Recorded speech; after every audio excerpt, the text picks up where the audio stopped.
Hey everyone, thank you so much for joining. We'll go ahead and get started in just a minute. And while we wait, feel free to say hello in the chat and let us know where you're from.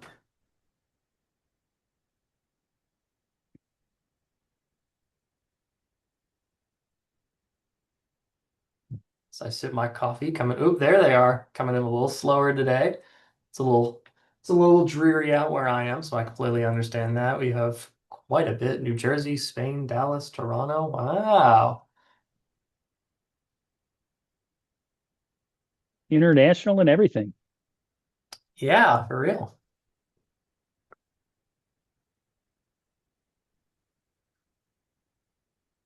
All right, we have a few extra announcements today, so I'm going to go ahead and kick us off.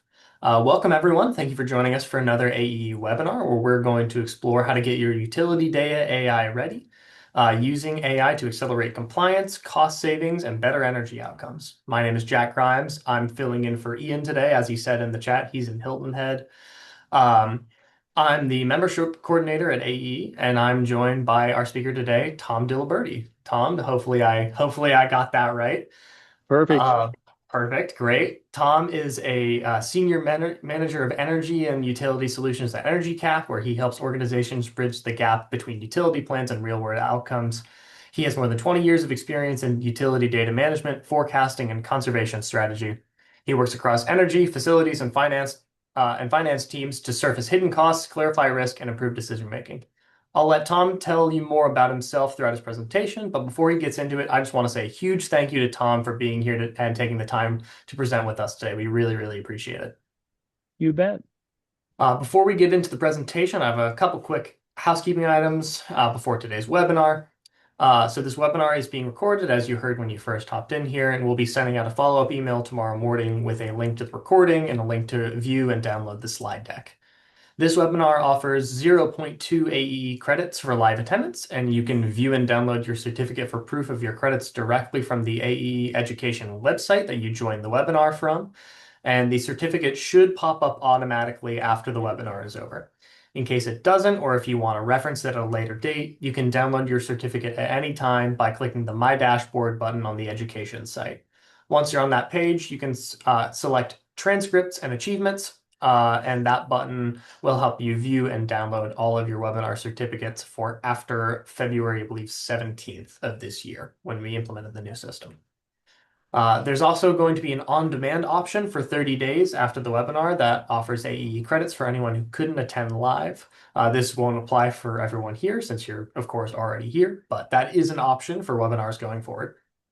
You just have to make sure you register. In terms of the presentation today, we should have some time for a quick Q&A at the end. If you have any questions, please put them directly in the Q&A box, and we'll try and leave the chat open for some general discussion.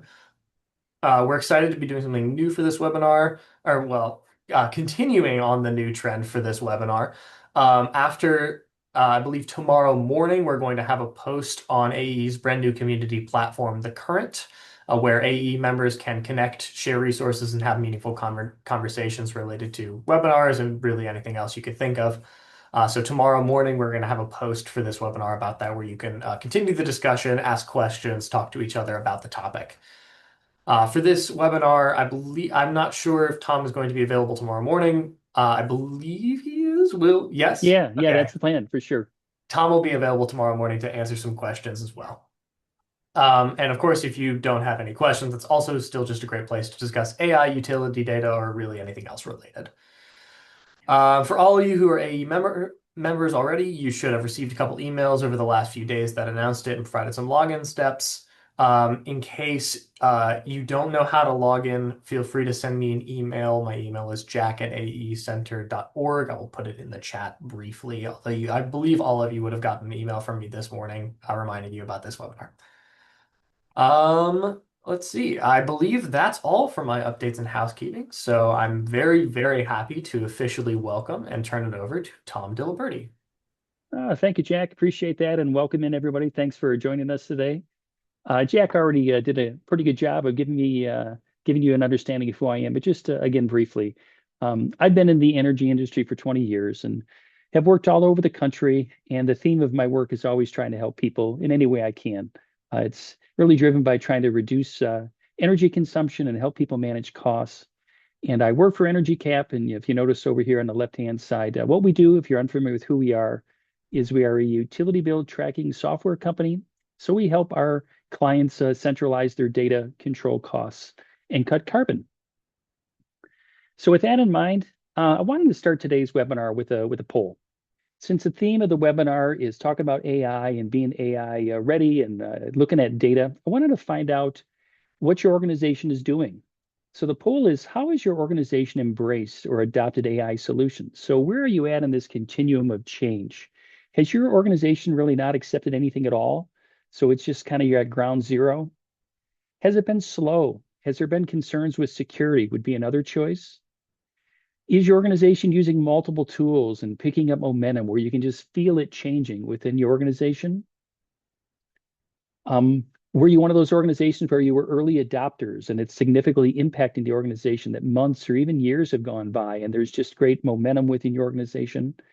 Or are you one of those situations where it's just unique? It's really doesn't fall into those first four buckets. Tell us in the chat, because one of the things I always enjoy seeing is when I attend a webinar is just finding out where I'm at relative to my peers. And I thought this would be a great conduit to share that during this poll. So Jack and I are going to leave it up for another 10, 15 seconds or so, give everybody a chance to respond, and then we'll share the results. But it looks like there's very few people with not at all. Many of the respondents so far coming in more in the middle categories. And Jack, to be clear, are the results now on the screen? Yes, they should be. Okay, so people can see that, as you might expect, that it's been a little bit slow, or people are starting to pick up momentum, but very few people in today's group are at that point, only 9%, where it's just really affected the organization. So I anticipated those results, and that's really what I want to talk about today: is how do you make that jump? How do you start to use AI tools for the benefit of your organization?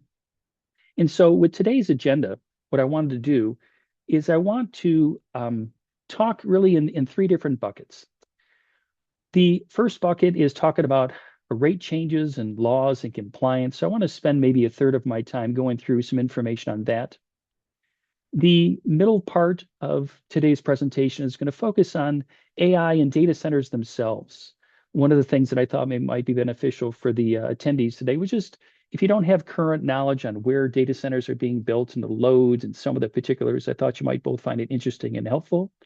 And then the last third of the webinar today is going to focus on just being data ready. And what are the key things that you have to consider to make sure you have all your data ready to be used by AI tools and what that means. So let's kick off the content by looking at some rates.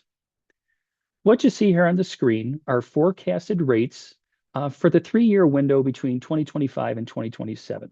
So we've obviously already lived part of this. We're roughly halfway through this, but I think you'd see, and you probably know based on where you're at, that we're starting to see these rate changes. But this is what's expected. And what we did in preparation is we broke this out by region around the country.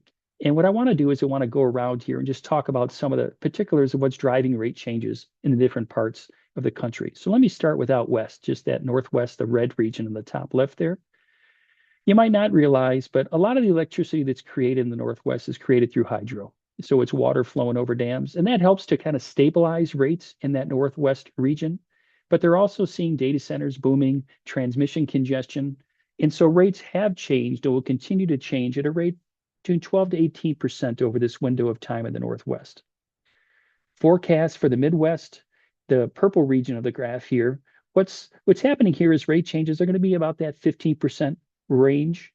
And something that you might not realize, but what happens in the middle of the country is you've got a lot of renewable energy. You've got a lot of solar and you've got a lot of turbines, wind energy that's being captured. And that energy needs to be moved to the coast. And so one of the things that's creating some challenges here is it's getting the energy to where it's being used, not where it's being generated. Again, that's in the middle of the country. It needs to be moved to the coast. And so there's grid congestion and there's delays just due to having the equipment to get the energy to where it needs to be. Whereas in the Northeast, you've got data centers popping up there. You've got supply pressure. And so, due to the fact it's in the Northeast, you see rate changes that are even higher. They're expected to be 15 to 20%. In the South, here you've got climate impact, you've got commercial industrial growth happening. So that's going to drive rates up at a rate of about 15%. Texas, if you notice, is a little bit less than around the country because they have generated a lot of their own electricity. It's surprising to some, but Texas is huge with wind and solar, and it's helped to stabilize their rates. Their biggest concern there is with demand. And finally, making the loop around the country, talking about the West and California in particular. Certainly, in the last couple of years, we've all seen news about wildfires and the impact on the grid out there and rebuilding the grid. And so that's going to contribute to driving up rate increases somewhere anticipated to be between 15 to 25% over this window of time. So, summarizing all of that, and this is not a surprise really to anybody, rates are going up, they're going up fast, and it just varies for different reasons around the country. Now, with that as a backdrop, let's start to talk about some of the compliance and regulations, the laws that are being established. In this first slide is I've created 4 different buckets because these really fall into 4 different categories. The first being benchmarking, a second category is building performance standards, a third audit and recommissioning, and the fourth is climate disclosure. So if you were to take a look at all of these laws, all the regulations, all the expected compliance, it falls into these 4 areas. And the next 4 slides, I want to break them down a little bit and talk about each of them at length. So the first one and the most popular one, and there's about 20% of municipalities, states around the country establishing benchmarking laws. And benchmarking is good for the reasons that you probably anticipate. It's a first step towards net zero. It's understanding where you're at on the continuum of energy use. So benchmarking is usually established with EUI. And as we all know, it starts to drive behavior change. Once you start to benchmark and keep score, people take notice and it starts to, as I say, drive behavior change and good things tend to happen. It also allows you to establish baselines in your performance. And so looking forward, you can look forward and backwards and understand where you're at. And the other thing it does is it's a low barrier for entry. So it's the logical first place to start. And so that is what many, as I say, cities, states, organizations are doing. They're benchmarking in order to begin this process. And many times that data flows in to Energy Star Portfolio Manager. And I want to talk about that here in a little bit too, just to give you an update on that. But that's where it typically starts is with benchmarking. What happens then is you start to graduate to BPS or building performance standards. So it's taken this idea of benchmarking buildings and all of this data, and now it's trying to create structure around that and expectations of change, because now you can establish mandatory EUI targets and emission caps. You can expect buildings to start to cut their use. And at the same time, some of these BPS it requires audits and reporting and verification to hold others accountable to standards. And also these targets can be tightened over time. And so as organizations, states, again, municipalities, cities, as they are establishing these BPS building performance standards, they are also including penalties for noncompliance, and they can be steep. So again, giving you a logical flow here. So you establish, you benchmark things, you start to create these standards. And a new thing that we're beginning to see more and more, it's becoming more prevalent, is expectations of auditing and recommissioning. So this is requiring organizations to have systems in place where the HVAC, the lighting and controls are retro commissioned. They're commissioned to make sure that they're functioning the way they're designed. So these aren't as common as the others, but this is growing. And 2 places where this is happening right now is in the city of Seattle and New York. They are blending these into the laws in order to hold organizations accountable for getting this work done. And finally, this 4th category is the idea of climate disclosure. So in this category, the emphasis is on giving investors and lenders and markets standardized data so people can understand and invest in organizations or understand the trajectory an organization goes on in order to comply with emission standards and such. In creating this documentation, it exposes the gap to climate commitments and actual emissions performance, again, helping others to understand and making the process more transparent. Scope 3 requirements are trying to expose the entire value chain. So organizations and again, investors or people who are paying attention can see the true impact of that organization on the environment. And once again, the theme of many of these things is accountability. It's trying to identify those organizations that are the biggest contributors of emissions and trying to impose change or get people to do better. So as we've gone through those four different categories, now the question is, who's responsible? Well, in summary, it's a shared responsibility between the building owner and the utility companies. So yes, building owners have to understand the law. They have to determine their coverage. They also have to comply with tenants in their spaces and privacy issues. So they need to get releases and understand what the law says about sharing data and getting people to do just that so they can fill out these reports. But they have to submit data, they have to validate it, they have to engage the process. And so building owners, as you might imagine, are very committed. And at the same time, utility companies are not let off the hook. Utility companies have to play a part in this as well. So utility companies are expected to provide aggregated data. And that data might be submitted directly to Energy Star, or maybe the utility company is taking that data and exporting it into Excel formats that ultimately can be submitted to Energy Star. But the main idea on this slide is this is not just the building owner. What's expected here is both the building owner and utility companies work in coordination and collaboration to get this data to make sure it's shared it through the right channels and it's accurate. This slide here, I love this slide. This is given to us by IMT, and they update this with regularity, but it's a great way of looking at what's happening around the country in one fell swoop. So similar to the other graph of the country I had a minute ago, this information is not about rate changes. This is about compliance and laws. And so giving you a chance and drawing your attention to the bottom right, the key here. So it's color coded.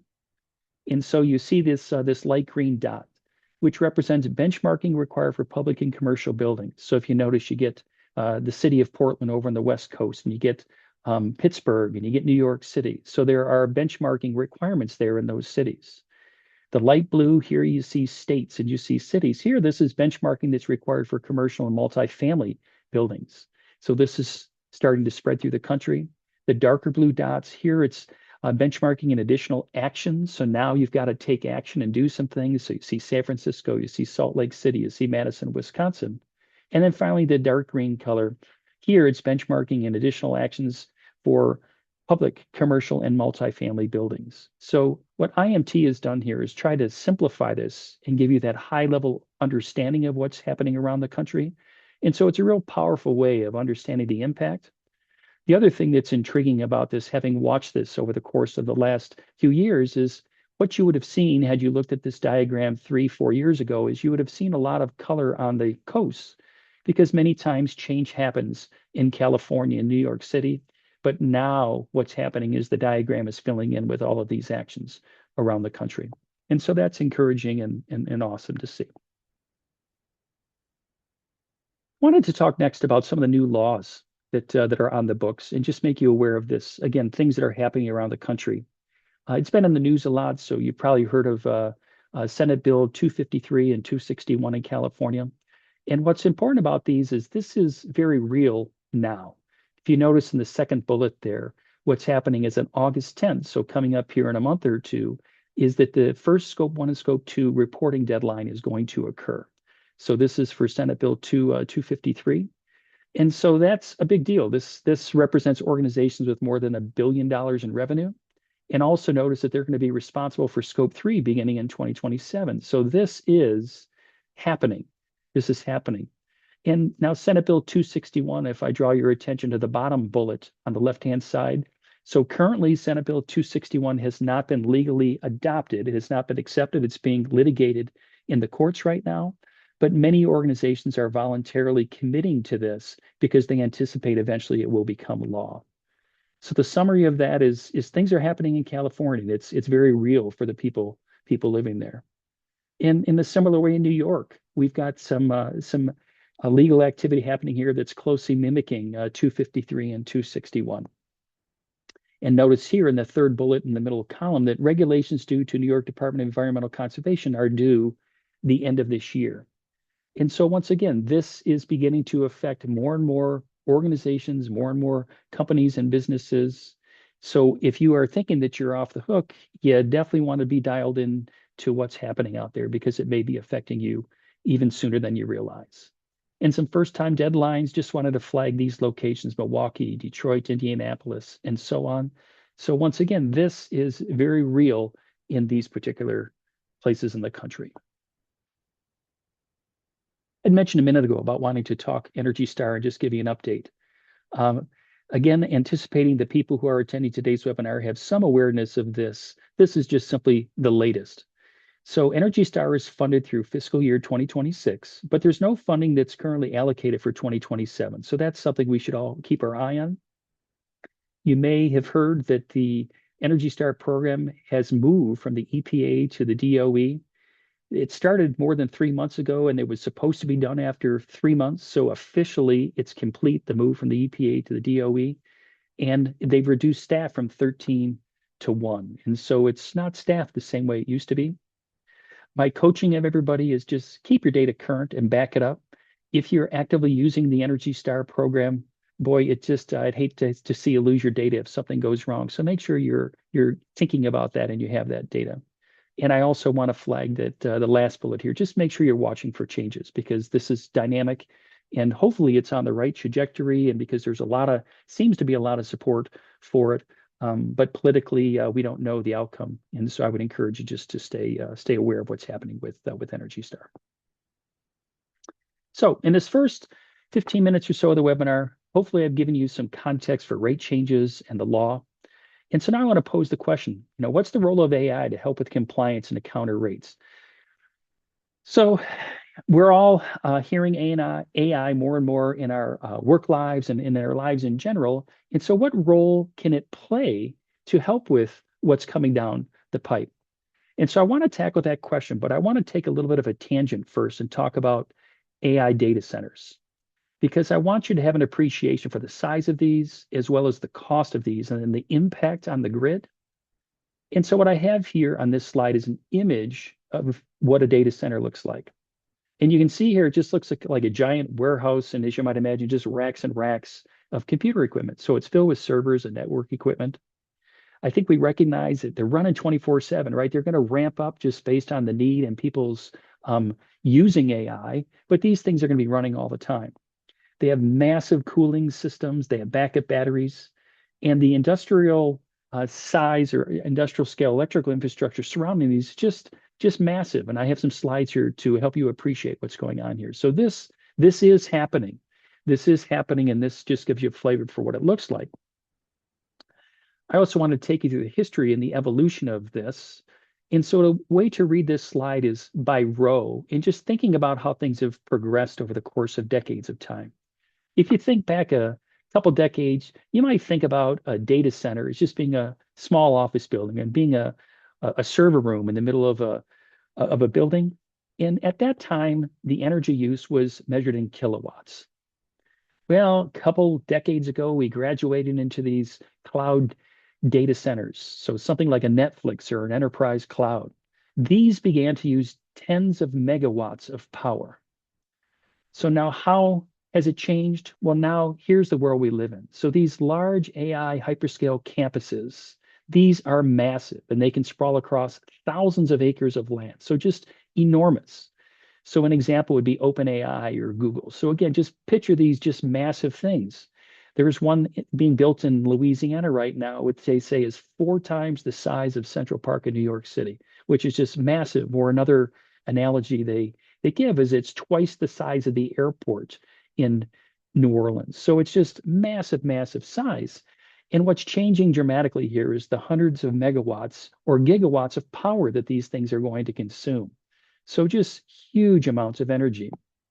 So where's the power going?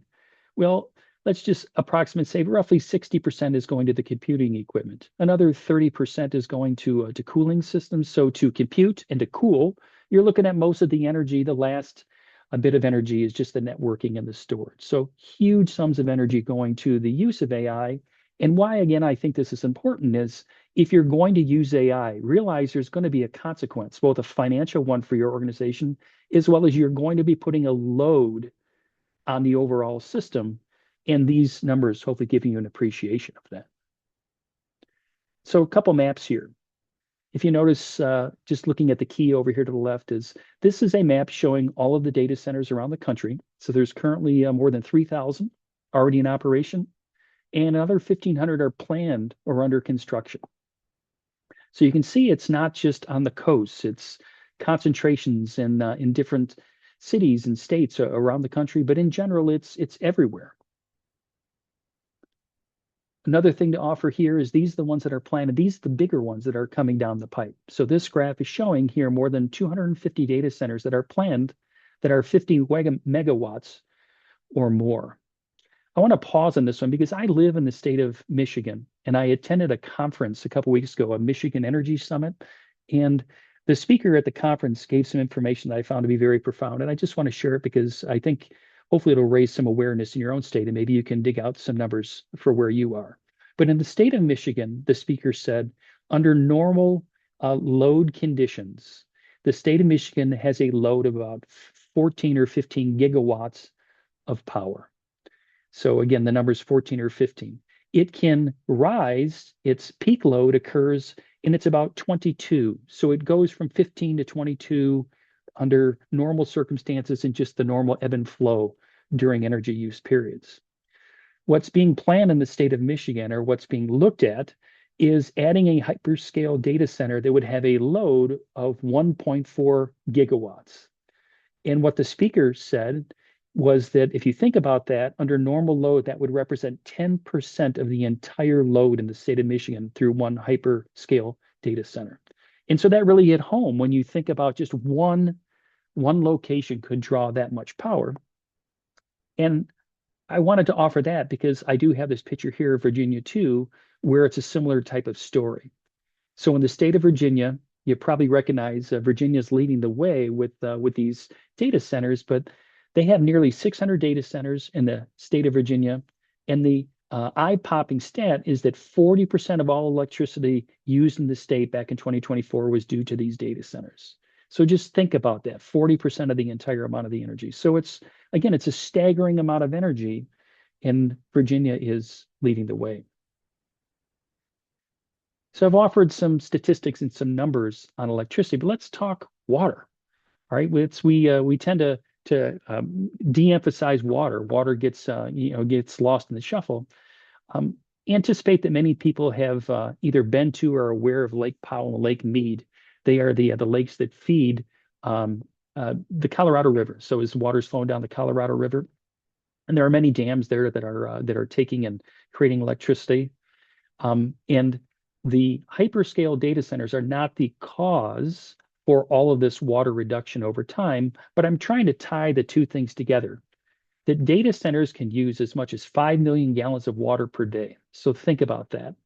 And Phoenix draws 40% of its water from the Colorado River. So if you think about the city of Phoenix drawing a lot of water out of the Colorado River, we're already saying that these reservoirs are running low on water. That if you look historically, there was it was 80% at capacity back in the year 2000, and now it sits about 30% capacity. So as these things grow, as data centers continue to pop up all over the country, what's the consequence to this? And again, this is one example, but what's happening all over the country and quite frankly, all over the world.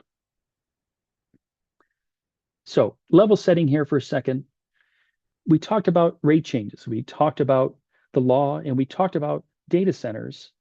So all of this is out there, but is the data really ready for it? Are you ready to start using AI as you're solving problems? And let's talk about this now. So if you aren't in the middle of using utility data, this might come as a shock to you. And if you are, you probably know this better than anybody because this has been my world for the last 20 years. But statistics show that 94% of spreadsheets contain critical errors of data. That 57% of organizations cite data quality as their number one ESG challenge. So those two stats right there suggest that people struggle getting good, clean utility data. And jumping to the punchline, if the data isn't good, what about the conclusions AI might be drawing from the data if you're building it on a foundation of data that isn't good? 41% of executives cite inadequate data as the biggest barrier for ESG compliance ahead of regulatory barriers. So even executives recognize that we've got a problem. And talking more specifically of my world and working for EnergyCAP, what we see, again, if you don't know who we are, is we process more than a couple million bills a month for our clients. So millions and millions of bills. And what we see statistically is that 1 in 5 utility bills contain some type of error. So if all the data flowing into our systems that we're tracking our data has errors, what is the consequence of AI? Again, that's the question that I'm going to just keep posing. So what do all these mandates have in common? Well, manual data is the most common point of failure. So it's getting the data from its bill into some type of spreadsheet or software program. And that's a challenge because of the mistakes that are just made by human beings. And it's also finding those missing or estimated bills. They're undermining the benchmarking scores and emissions calculations and the audit trails. And so one of the really important pieces of what I want to share through today's webinar is if you are committed, your organization is committed to using AI, you have got to centralize your utility data, and you have to make sure that it is accurate because everything that follows is going to be built on a shaky foundation if you don't do so. A little bit more about utility data. Again, if this isn't your world day to day, but utility data is very difficult to manage. It's not uncommon for bills to arrive late or not at all. Estimates get posted or they never get corrected. And let's suppose you get an estimated bill and then it gets corrected. Is somebody following up on that? Does that ultimately get put into the spreadsheet that's tracking that data? And what's the consequence of that if it's not corrected? Now, errors are common in utility bills. There's wrong rates, there's misallocated costs, there's unit mistakes. Sometimes your accounts in a utility bill, they span meters, multiple meters, and so it's very easy to confuse data. And one of the things that I've begun to see in working with people around the country is that people are looking at some of the AI tools to read data off utility bills. But if vendors have different formats of bills, once again, this is very challenging to get accurate data pulled from the bills and put into the location where you're tracking it. So utility data fundamentally is difficult to manage. It also has common problems. There's gaps many times between missing bills and missing meters. There's duplicates. Bills get sent out and then a follow-up bill gets sent out. When people receive that, how do they handle it? Do they treat it as a new bill? Do they pay a second bill because they think it's real, but it's actually just an updated bill? Maybe a meter number changed in the middle of this, and the only thing that changed was the meter number, but they send out a bill that's just difficult to decipher if it's truly a duplicate or if it's a new bill. There's outliers that occur in the bills. Sometimes those are legitimate because a building is running different, and other times they're just spikes that occur because of mistakes, misallocated costs. The last item here in the middle column here is I encountered a lot of unit errors and mistaken units of measurement on, in particular, water bills. It was not uncommon for me in working with clients around the country to work with utility vendors, water providers, who didn't even have a unit of measure on the bill. So I'd call and say, hey, how do you actually measure your water usage? And somebody on the phone would say, oh, it's measured in kilogallons. I do some analysis and conclude there was just no way it could be measured in kilogallons. So I call back and say, oh, yeah, it's cubic feet or hundreds of cubic feet. That is not an uncommon occurrence if you work with this every single day. And so getting all of that data right is just so critically important in terms of the first step. And so layer on top of difficult utility data, and let's talk AI risks. So AI can amplify these data problems. That if you start to establish baselines that are flawed, it's going to give you flawed results. Take a look at interval data. So if your interval data is not accurate, again, it's going to AI in looking at the interval data can start to come to conclusions that just aren't accurate. And one of the other things that I want to leave you with here today is that confident sounding wrong answers are worse than no answers. And so before I move on, just summarizing where I'm at. So utility data is the foundation that most people need in order to analyze their buildings and understand where there's opportunities to improve and how to meet these benchmarks and all of these standards. And because it's difficult to work with, you just need to really focus your efforts on making sure that it's accurate for everything that follows. So flawed data and powerful AI, they're just going to give you faster and more confident mistakes. So how do we prepare? How can we move from some of these problems to being prepared? What I'd like to spend the last part of the webinar talking about is just how do we make that transition? I want to give you some checklists and some thoughts and some ideas on how you can get your data ready. So first of all, before you deploy AI, what you need to do is you need to inventory all of your utility accounts and just make sure everything is accurate. And for some, this might not be too challenging because you only are dealing with maybe hundreds of accounts. When you start to get into the thousands or tens of thousands of accounts, this can be very, very daunting. You need to take a look at your bill of history. And undoubtedly, when you look at bill of history, you're going to find gaps. So the question is, what are you going to do with those gaps? If you have duplicate accounts, you got to identify those, resolve those, and clean that up. I'd mentioned units of measure with water accounts, but that's true of all utilities. Make sure your units of measure, particularly for using different types of fuels that might have being measured in different ways. And natural gas, MCF and CCF and the different units of therms. I mean, it would be another thing that could create confusion in analysis. You need to make sure all of your cost allocations are reviewed and validated. And you have to go through and do some quality controls, some quality assessments of your interval data. So you need to really start at step number one and make sure the data is right. If you then are looking for a vendor, a partner, somebody to work with, you have to ask some good questions. You have to press them and make sure that they are doing ultimately what you want. What data quality does this tool assume going in? So is there a margin of error? Is there a confidence interval? What data is really needed in order to get the results from it? So how does the tool handle gaps, estimates, and missing accounts? What's the tool going to do? We, when I say we at EnergyCAP are starting to use more and more AI tools and very cognizant of the challenges, but something that we encounter with some regularity are hallucinations. And I think that term has become common lingo and throughout professional industry is that AI will hallucinate. You'll just get these things that just are difficult to explain. So how is your software going to handle that? Do you have redundancy and people in place in order to catch those things to make sure that things ultimately work the way they're supposed to? And another big part is, can the outputs from the AI be traced back to the source so they can be audited and verified? A critical part of this. What I would say is, you need to trust but verify, and you need to do it every single time, particularly if this is newer and you're starting to establish patterns and analyze data. You really have to make sure that you're verifying that the results are what you expect them to be. With that theme in mind, let's talk about some AI-assisted workflows. So some things that you should be doing. So you got to spot check the AI outputs against known bills and meter reads regularly. You can't just assume that, hey, it looks like it's working right, so just kind of go with the flow and assume it will continue to be. There has to be a process built in where somebody is confirming this. You have to document the assumptions behind every AI generated calculation. So how is the AI model doing the calculation? Again, get it documented. Maintain a human reviewed baseline before comparing AI estimates.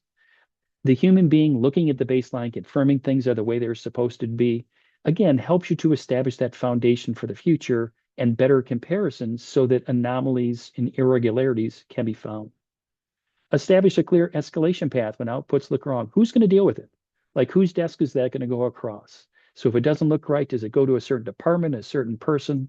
But it can't just be ignored.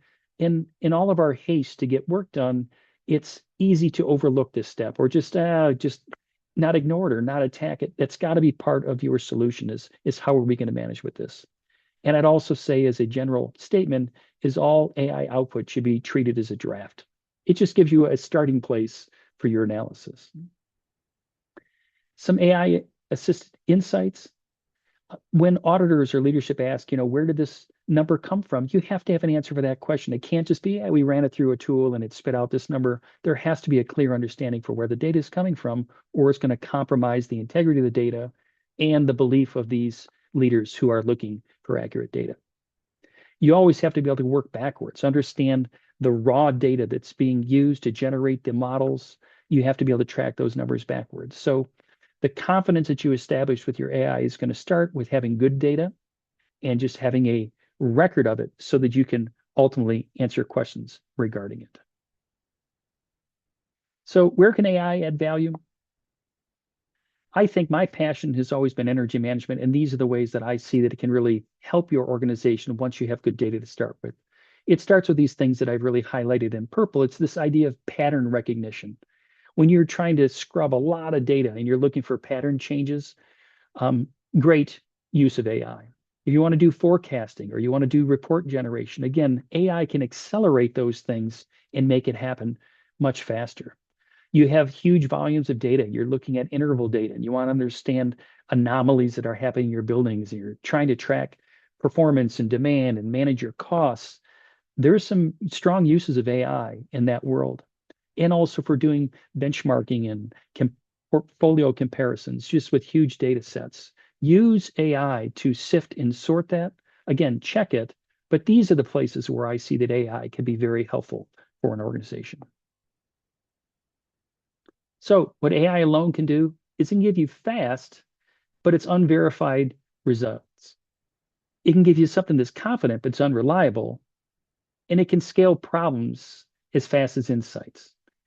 So don't approach this as just AI is going to be the solution. It's got to be AI plus the human expertise because AI can help you handle the volume and the pattern recognition. The human being can validate and interpret and decide, and then you can defend those outputs.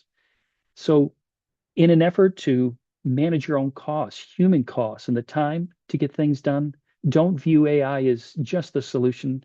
AI has to work in conjunction with human beings in order to make sure that you're getting results that are meaningful. So, 5 places where human intervention is needed. You really need to investigate the flagged anomalies because is it an anomaly because it's inaccurate data, or is it an anomaly because an event took place that you need to dig into? And at this point, AI can't decipher that. Human beings need to look at that and really resolve it and unpack it to really have an interpretation. Part of the world that many of us on the call here probably recognize is that we're trying to do projects. We're doing energy operations projects, energy efficiency projects. There's M&V, there's calculations. People care about the M&V and the dollars and cents. And so human intervention is so important in confirming savings calculations and coming up with justification. So don't just run data through a model and have it suggest there will be certain savings that occurs. It has to be verified by a human being. And part of it is this number 3 here is things change. As we're making building changes and we're implementing efficiency projects, there's rate changes, there's equipment changes, there are occupancy shifts, there's all sorts of variables that can alter the results. A human being has to be involved in understanding those and making corrections or adjusting models in order to account for those things. Carbon reporting and compliance emissions, these factors, emissions factors are evolving and changing. The software you're using either has to automatically adjust to capture these things, or human beings need to be involved with understanding the dynamic nature of it all in order to make sure that these results are meaningful. And for sure, any output that goes to leadership or finance or it's financial in nature, an auditor, those things have to be checked, double checked by humans in order to make sure that the results are accurate. So as we wind down here, last couple slides, a couple key takeaways. So data quality determines whether AI outputs can be trusted. So going in, no, you've got to make sure the data is right. We identify those 5 known problems, the gaps, the duplicates, the outliers. You've got to make sure the data is good. I would suggest run that readiness checklist before deploying any type of AI tool. So hopefully I've given you some things to think about there. You want to make sure that you build in verification and make sure that the outputs are still being reviewed by human beings. And just keep human judgment in the loop. Don't assume that you can just take that out of the equation. So what are the next steps? Where do you go from here?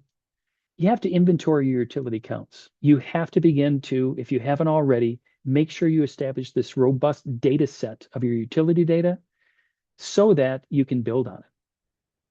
I would suggest if this is new and your organization is just now ramping up its efforts to comply with the law, you have to have at least 12 months of bills. I would encourage 24 or 36 months of data. You have to have a nice complete history of data because your AI models as they look at that data, will be much better because they have more history to draw on. I would suggest identifying your three biggest data quality risks before piloting any AI tool. And this is very likely going to be unique to the organization, but understand your data enough to know where you're at risk so that you can have structure and procedures in place for dealing with any risk that may happen. So ask your current or prospective vendors the questions that I had mentioned earlier. So as you're looking for solutions, and maybe you're using some of the LLMs out there like Claude or ChatGPT or other tools that include AI, again, make sure you're asking the right questions. And another critical point is you have to decide what defensible means for your organization. What data are you going to defend? What are you going to accept as reasonable? Because if you're building other processes on top of that, that has to just be part of the conversation early on. So as we get ready for questions here, I just wanted to flag a couple things. First of all, I have another webinar coming up on July the 8th. If you on this webinar, a technical person, I am actually moderating a panel on July 8th with the EMA organization. There are three people on the panel, someone from the University of Georgia, MIT, and the University of Arizona. But we're going to be talking about commissioning and retro commissioning. So if this is your area of expertise and you'd like to hear from some professionals in the industry, please join us on July 8th. Again, that webinar is being hosted through EMA. On July 14th, we're hosting another webinar in our energy strategy series here at EnergyCAP. What I've been doing over the course of the year is every month I go through another topic to try to help energy managers understand their buildings and find opportunities. And so the topic on the 14th of July is using benchmarking to improve building performance. So if that's an area you'd like some other coaching on, please join me on July the 14th. You're also available to please join our Eco Champions community here at EnergyCAP. We want to invite everybody in to have conversations to help one another out. And we had a little bit of a coincidence happen here. I know when Jack kicked off the webinar, he talked about AEE World. It's occurring in September. It's occurring the end of the week that's here. By sheer coincidence, EnergyCAP as an organization is having our own Catalyst Converge conference the same week in the same location. So if you're looking for more people to meet and more conversations about energy and looking for ways to improve your organization, please join us. As I say here, fly once, but attend both. And finally, the last thing is there's a QR code on this screen. If you would like to learn more about me or about EnergyCAP, the company here, please take the QR code and reach out. And also, Jack had mentioned earlier on too about the current. I will be available tomorrow morning, and you like to bounce questions back and forth. I am happy to help you there as well. So, Jack, with that, I think it's time to bring you back in. We've got about 10 minutes or so. And I'm sure I'll get a chance to say it in a minute, but thanks for attending. I really do appreciate the attendance and look forward to some questions. Perfect. Thank you so much, Tom. Absolutely great webinar. Reminder, everyone, that we're now moving into the Q&A portion of the webinar. If you have any questions for Tom, now is the time to drop them into the Q&A box. We'll get through as many of them as we can before it's time to wrap up because we got quite a few in here. This is not necessarily one of the questions in there, but I saw a lot of really good discussion in the chat, and I kind of wanted to get your perspective on it. So someone asked, where exactly does the water go in terms of AI usage? And we got some, some good answers in there, but how would you like to answer this question? Yeah. It's there's a couple things I've been reading about this more recently, and a lot of it is evaporating is where a lot of it's going. So with these huge server farms, just this massive amount of energy, it's just heat. And so one of the primary ways currently that these hyperscale data centers are being cooled is just through cooling towers. So water's obviously flowing through chill water. There's heat exchangers, and then the water is evaporating. But one of the things that's becoming significantly more common as these things get bigger is immersion cooling, because there's so much heat generated in these servers, they just can't get the heat out fast enough. So it's a process of using water again to pull the heat away. But at the end of the day, what's happening here is we have water that's evaporating, and it's the challenge here is we don't have the systems in place to treat the water for such huge volumes of water to evaporate.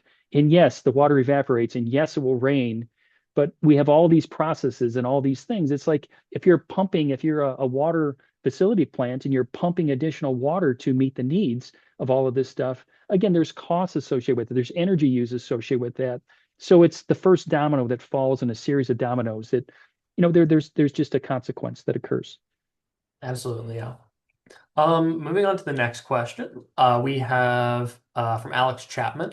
I used ChatGPT to develop an hourly consumption profile for a facility that only had monthly consumption data available. Would EnergyStar broad-based facility data have been included in the data used to train the AI, or did it make up the profile from other public sources?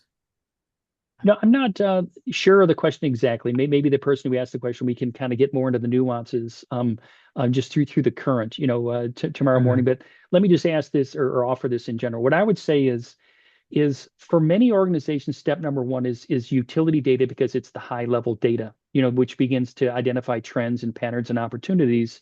For those using interval data, which I think is what the person who wrote the question said, that is awesome that you're at that level where you have really good interval data.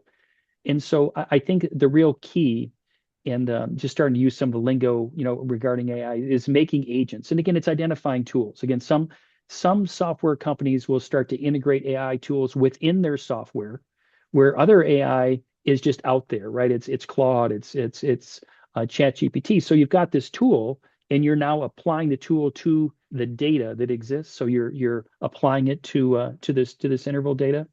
But I think the more data you have, the better results you're going to get.